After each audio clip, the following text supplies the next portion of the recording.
Fala pessoal, tudo bom? O vídeo de hoje aí vai falar para vocês aí sobre uma obra icônica, cara. Aí a gente vai falar sobre a construção do Corcovado, do Cristo Redentor. Uma obra de maior relevância aí dentro do Brasil, quiçá do mundo.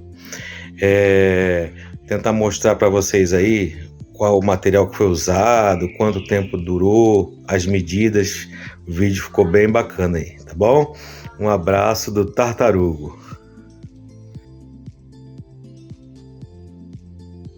O Monumento Cristo Redentor é uma famosa estátua de Jesus Cristo localizada no Rio de Janeiro, no Morro do Corcovado. O monumento Art Deco foi fruto da ideia e realização de um grupo de pessoas, sendo Heitor da Silva Costa o engenheiro responsável pelo desenho e Paul Maximilian Landowski o escultor. Ao todo, tem 38 metros de altura, sendo que a estátua tem 30 metros e o pedestal 8 metros. Esta altura é equivalente a um prédio de 13 andares. Em 2007 ele foi eleito como uma das novas 7 maravilhas do mundo moderno. Juntamente com o Pão de Açúcar, o Cristo Redentor é das marcas mais conhecidas que distinguem não apenas o Rio de Janeiro, mas também o Brasil. Como é um célebre ponto turístico, esta escultura também expressa a hospitalidade do povo brasileiro, que recebe as pessoas de braços abertos. O Cristo Redentor foi inaugurado no dia 12 de outubro de 1931, dia de Nossa Senhora Aparecida.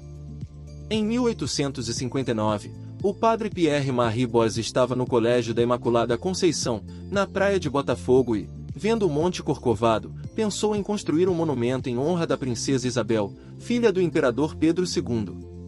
Durante os preparativos para o centenário da independência do Brasil, em 1920, o Círculo Católico do Rio de Janeiro fez a proposta e angariou fundos para a construção do monumento.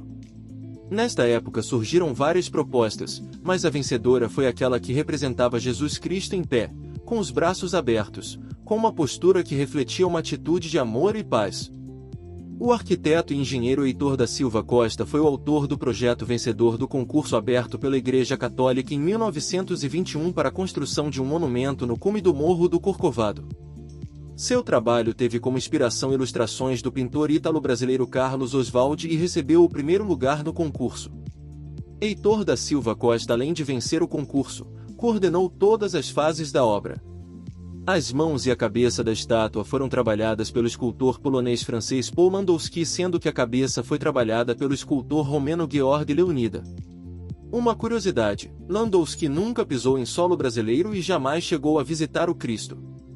A obra também contou com a ajuda do engenheiro especialista em concreto armado Albert Cacot, que fez os cálculos estruturais para a escultura. O engenheiro Heitor Levi, por sua vez, foi o braço direito de Heitor da Silva Costa e ficou conhecido como mestre de obras do Cristo Redentor.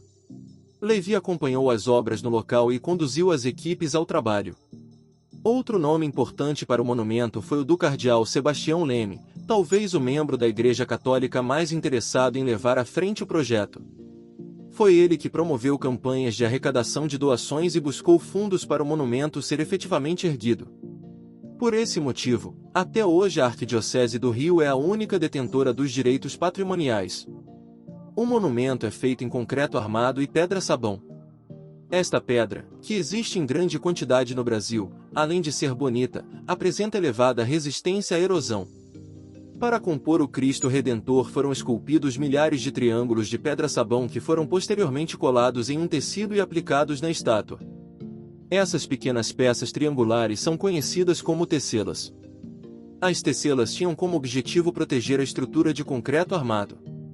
Como a escultura está situada em um dos pontos mais altos da cidade de clima tropical, ela recebe muitas descargas elétricas durante as tempestades.